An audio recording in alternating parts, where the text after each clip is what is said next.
Dạ, dạ. Để nó về nó làm phim ấy chị. Ở nước nào, về nước nào vậy chị? Dạ, tụi em ở Mỹ. Dạ, dạ. Dạ. Bang nào chị? Dạ, Cali á. À, Cali hình như người Việt không hả chị? Dạ, Cali người Việt ở nhiều anh. Dạ, dạ. Có gia đình ở bên Mỹ. Trời ơi, làm gì được chị? Có rồi chị ơi, cỡ trong em muốn đi lắm mà đi không được. Both my parents are from Vietnam. They both had to leave, like many others, because of the war. It forced people to change. And being born in America, I find myself trying to understand that change. I left Vietnam in 1979, and I escaped from the country as a boat person. My mom left with my two brothers a year before I left. I stayed with my dad. She left because my brother was turning 13, and she was afraid that he was going to be drafted. Most boys are drafted around 16, 17. So my mom was worried that I get drafted because my father was in the South Army, right? And so so we belong to like the bottom class of the society, of the communist society. So very likely that we will get drafted. So everybody afraid that we will be sent to the war front in Cambodia, and of course you get more chance to get killed, right? So it wasn't a peaceful time. It's in a war, so that's become very serious. I am of Vietnamese descent, but American born. I can't imagine what it's like growing up in a war-torn country, but somehow all I hear are good memories. There are many things that my parents left behind. So what I really miss is the people, the way they talk, the way they live, and the food they eat, that kind of thing. It's if you go out and you see Vietnamese, you feel kind of something that you belong to, but you're not there, right? It was very nice. I have very wonderful memories of Vietnam, and when I had to leave at 10, I really did not want to leave. I wanted to stay in Vietnam. When I was little, I wrote Vietnamese poetry. So I had this book of poetry that I wrote, and I left it in Vietnam.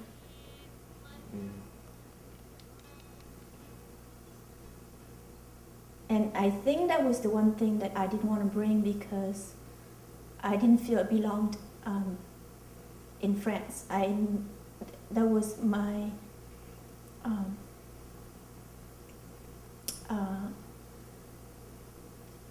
my memory. Over here, if we just watch some video, we listen to the Vietnamese music, but it doesn't feel. You don't realize how much your homeland atmosphere and environment and the people really affect your deep emotion. You just feel differently, right? Just like you come back to your to the place you were born, even though everything the same, but you just feel differently. Would you ever go back? To live? I don't think so. I don't think I can. As the years go by, there comes along my generation. I believe that we view ourselves more as Americans than as Vietnamese, more often than not. We are a generation that has more or less chosen assimilation. So I find myself asking, what's happening to our culture? And is this a good thing? How do you feel about Vietnam? I'm a little detached from it. I mean, I visited twice, but it's a really beautiful country, but there are still quite a lot of problems there. So when somebody say that you lose your culture, you don't lose it if you love it. Because if you love the culture, you will find out more about it, and you will think about it, and later on you will teach your children about it, and that's not a loss, that's a gain. And I guess I kind of feel a little awkward how distant I am from it because I don't speak the language very well.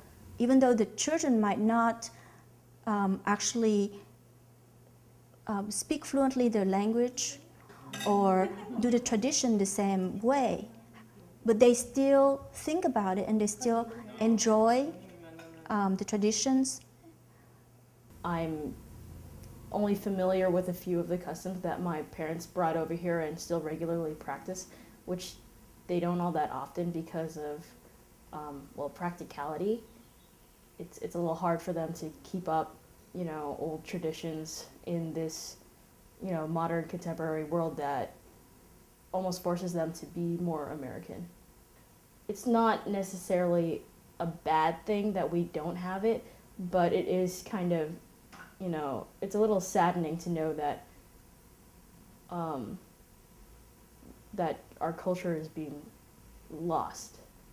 A culture should be passed on through an appreciation and love of it, rather than having the children do exactly the same steps or... I realized that there are many people still living in the past that don't feel like there should be an assimilation, that haven't learned to speak English, that haven't learned to adapt to the U.S. They've created a small Vietnam in America. And when I ask my friends and family about Vietnam, I hear about this beautiful past, this beautiful childhood, and I often ask, will you ever go back? No, because you know, things are so different. You know, remember I lived there in Vietnam only 18 years, but I have lived in the U.S. for 28 years, right? So, so in a way, you become adapt to the new environment. You know, that is another adaptation that I have to go through if I want to go back to live there. So it's not just a natural way. You know, for example, I mean, you can have this great idea about where you went to elementary school, and that was great. And you can have good memories about a place, but you want to go back to elementary school? I mean, it's something that once you have built a family, have children here and put down roots, it's hard to leave. When you leave a country that you were born in, you need to take away the best of it. Because there are many bad things that happen in Vietnam, but that's not what I remember, that's not what I choose to remember, and it's not a romantic point of view. It is, I want to take the best out of it because that is the most important thing to me. Just like I look at a person and I want to think of the best qualities of that person rather than the bad things in them.